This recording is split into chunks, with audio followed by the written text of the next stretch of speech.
नमस्कार, मी पंजाब डक हवामान अभ्यासक मुक्काम पोस्ट गुळी धामणगाव तालुका सेलू जिल्हा परभणी.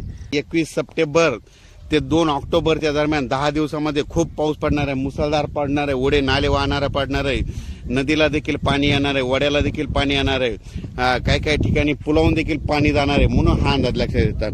पण राज्यात एकंदरीत परिस्थिती बघायचं झालं तर 21 तारखेला तो पाऊस पूर्व विदर्भाकडे येणार आहे, तिथून लगेच ते पश्चिम विदर्भ, त्याच्यानंतर मराठवाड्याकडे येणार आहे, मराठवाड्याकडून परत तो पाऊस तुम्हाला एक सांगू इच्छितो की तो पाऊस लगेच पुन्हा इकडं पश्चिम महाराष्ट्राकडे जाणार, त्याच्यानंतर उत्तर महाराष्ट्राकडे जाणार आहे, म्हणून हा अंदाज लक्षात येतात. माझी सर्व शेतकऱ्याला सांगू इच्छितो की राज्यामध्ये आता जवळपास म्हणजे 21 तारखेपासून म्हणजे पाऊस तो पूर्व विदर्भ, त्याच्यानंतर पश्चिम विदर्भ, त्याच्यानंतर मराठवाडा, त्याच्यानंतर पश्चिम महाराष्ट्र, उत्तर महाराष्ट्र, कोकणपट्टी, खानदेश, म्हणजे हे पाऊस जवळपास 2 तारखेपर्यंत सगळीकडे धुमाकूळ घालणार आहे, म्हणून हा अंदाज लक्षात घ्या.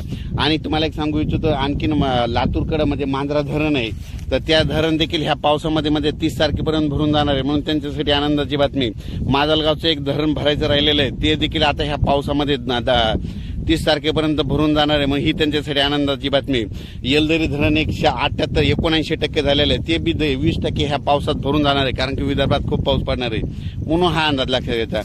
पण सर्वांना माझी एक कळकळी चिंची, ज्यांचं उडीद किंवा सोयाबीन काढायचं असलं असं तर तुम्ही काय करा की काढून घ्या, कारण की राज्यामध्ये तुम्हाला एक सांगतो की मोठा पाऊस राहणार आहे, त्याच्यानंतर खरा जास्त पाऊस मात्र 23 पासून जास्त पाऊस पडणार आहे.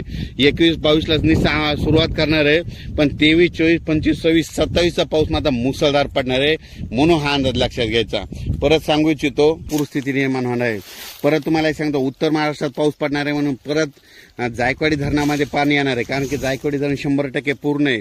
मग तिकडं पाऊस पडल्यामुळे त्या नद्याला पूर येईल, त्याचं पाणी पुन्हा सोडावं लागतं, त्याच्यामुळं गोदावरी नदीला पूर येणार आणि तुमचे पाईपलाईन असेल, मोटर असेल ते वाहून जातील, म्हणून तुम्ही हे देखील काढून घ्यावे.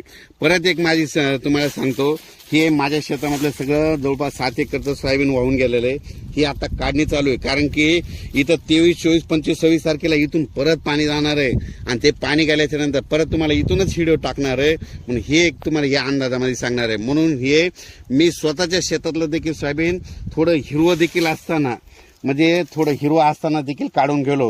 म्हणून तुम्ही काय करायला विनंती आहे, ज्यांचं सोयाबीन असेल 21 तारखेपर्यंत तुम्ही तुमची काळजी घ्या.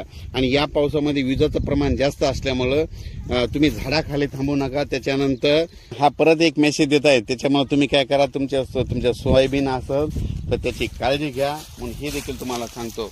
राज्यामध्ये अचानक वातावरणात बदल झाला तर लगेच एक मेसेज दिला जाईल.